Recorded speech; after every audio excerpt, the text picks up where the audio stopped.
Olá, eu sou Hermínio Portes.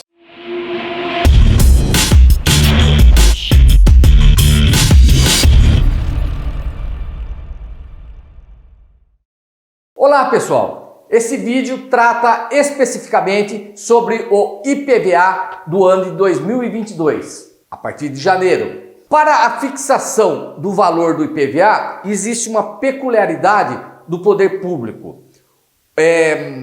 O poder público ele segue o princípio da legalidade.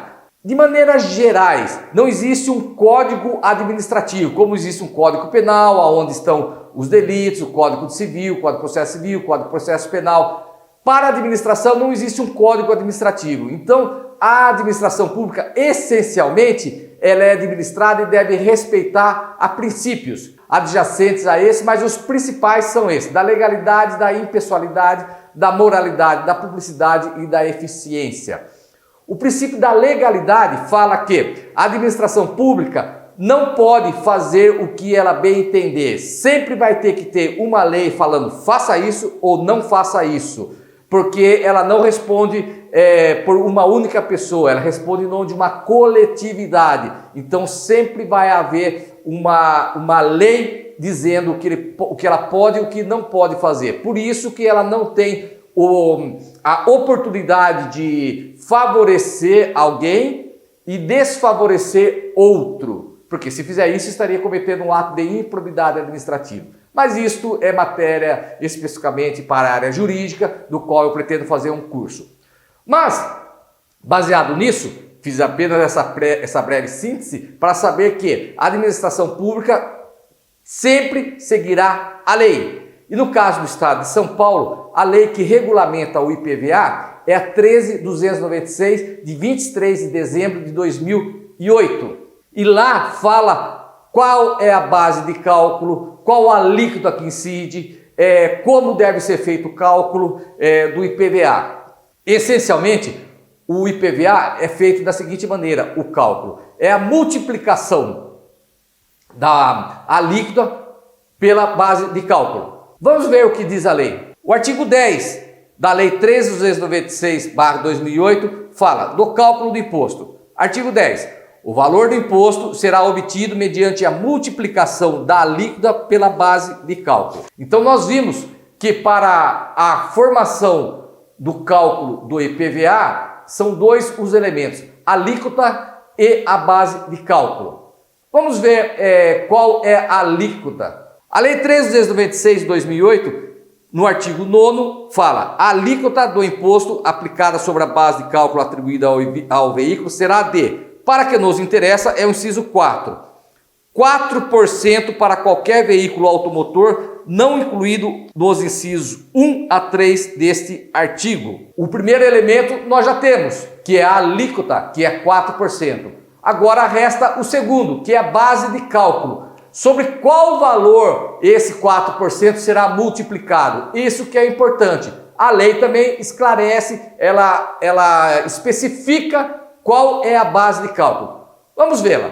O artigo 7º da Lei 13.296 de 2008 fala: a base de cálculo do imposto é, parágrafo 1º, para efeito do disposto no inciso 1 deste artigo, o Poder Executivo divulgará o valor de mercado por meio de tabela, considerando na sua elaboração a marca, o modelo, a espécie e o ano de fabricação. Parágrafo 2º. A tabela que se refere ao parágrafo 1º desse artigo deverá ser divulgada para vigorar no exercício seguinte, e na fixação dos valores serão observados os preços médios do mercado vigente no mês de setembro. Bom, como vocês viram, nós já temos a alíquota e a base de cálculo. Mas a lei, como vocês acabaram de ver, remete o valor para o cálculo a uma tabela que será elaborada pelo Executivo, ou seja, pelo governo do Estado de São Paulo. Executivo, não legislativo. Essa tabela ela é publicada no Diário Eletrônico. Essa tabela não tem nada a ver com a tabela FIPE. A tabela FIPE ela é uma instituição particular e, portanto, não se aplica para o cálculo do imposto. O cálculo do imposto é baseado nessa tabela que o governo estadual, utilizando os critérios enumerados, elencados no artigo, fixa, publica no Diário Eletrônico. A última que foi publicada para fins do cálculo do imposto de 2021 foi publicado em dezembro de 2020. Veja aí como é essa tabela. Foi publicado no Diário Eletrônico no dia 17 de dezembro de 2020, na parte da Fazenda e Planejamento, no gabinete do secretário, a resolução SFP 93, 16 de dezembro de 2020, aonde está falando, divulga os valores de mercado de veículos usados em unidade de moeda corrente para efeito de lançamento do IPVA do exercício 2021 e dá outras providências. Nessa tabela, como você pode ver, tem vários dispositivos e como chegou-se no valor elencado, e a hora que termina a tabela existe um índice e depois desse índice estão discriminados os respectivos valores de cada carro. E aí será a base de cálculo. Então, se vocês tiverem, para saber o valor do veículo de vocês, há necessidade de entrar nessa tabela, que não é a FIPE, é a tabela do Estado de São Paulo, publicada no Diário Eletrônico. Veja a marca e modelo e o ano do veículo que vocês possuem e procurem nessa tabela. Encontrará a devida correspondência e o valor. Obtido o valor, vocês vão multiplicar 4%. Por exemplo, se vocês fizerem o cálculo lá e deu 70 mil reais, 4% sobre 70 mil reais, R$ 2.800. Deu lá, o veículo de vocês está avaliado em 100 mil reais, 4%, 4 mil reais. E assim sucessivamente. Mas o que interessa ao público PCD é o valor do veículo.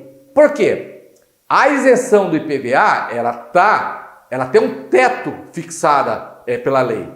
E olha que interessante, a lei do IPVA 13/96/2008, ela não fixa o teto de 70 mil reais. Ela remete a uma outra legislação, no caso ao convênio CONFAS, que regulamenta o valor do ICMS, que lá está estipulado de 70 mil reais. Vamos ver aonde está isso. O artigo 13 da lei número 13.296/2008 fala: é isenta do IPVA a propriedade. O parágrafo 1º, a linha B do número 1. O veículo usado cujo valor de mercado constante na tabela de que trata o parágrafo 1º do artigo 7 dessa lei não seja superior ao previsto no convênio mencionado na linha A desse item. Aí vamos ver a linha A que antecede a B.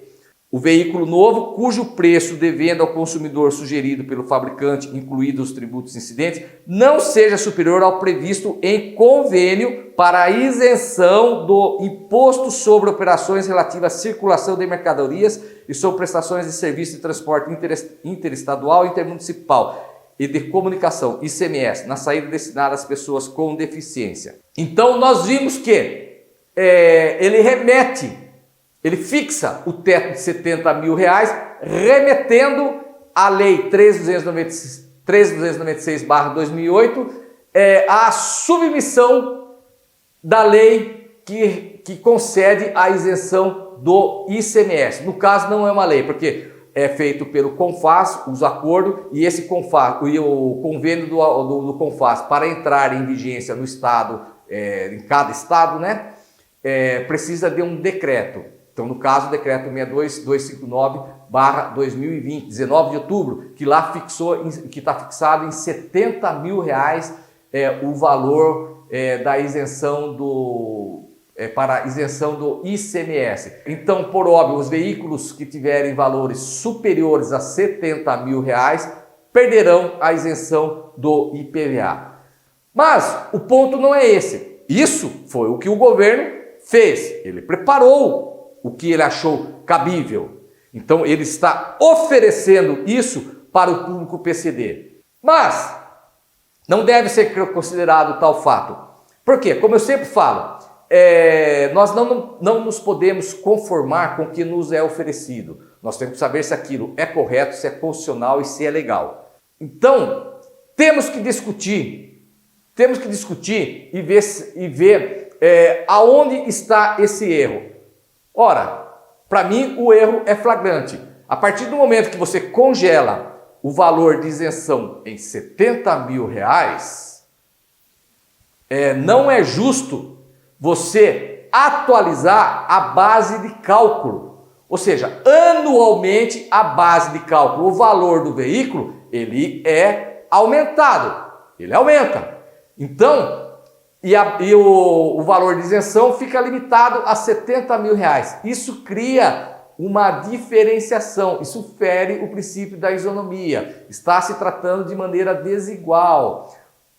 Como aquele ditado popular, pau que bate Chico, bate em Francisco. Será? Parece que o pau está mais batendo em Chico, mas não está batendo em Francisco. Então, o governo do estado, ele aumenta a base de cálculo, mas não aumenta o valor da isenção. Por óbvio, anualmente, em virtude da valorização dos automóveis, as pessoas que eram isentas do IPVA acabam ter que pagar, mesmo tendo a deficiência grave e severa. Terão que pagar se ultrapassar o limite dos R$70 mil. E lembre-se, quando vocês adquirem o veículo no valor de R$70 mil, esse veículo está isento do IPI e do ICMS. Quando for calculado o valor dele e fixado nessa tabela, isso não será levado em conta. Então, obviamente, um veículo que vocês pagaram R$69 mil este ano, na tabela ele vai estar muito superior. Então, isso não é justo. Por quê? Para fixação está sendo considerado o valor do ICMS e do IPI. Então, um critério justo, e isso pode ser discutido judicialmente, os que são isentos deve ser descontado o percentual que foi abatido por ocasião da compra do IPI e também do ICMS.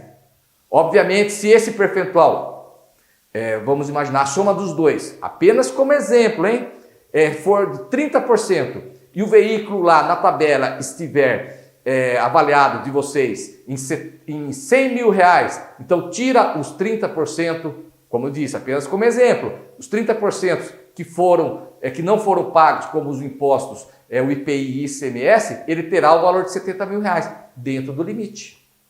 Ou o outro critério, vocês entrarem com uma ação objetivando, pelo menos para vocês individualmente, porque a elevação do valor da isenção, que também o mesmo critério que seja utilizado para o aumento do carro, não dá para utilizar o mesmo critério por causa questão de valoração do carro, então é um mesmo critério. Mas pelo menos que seja utilizado os mesmos índices de atualização ou do salário mínimo ou de algum outro indexador oficial na tabela da isenção.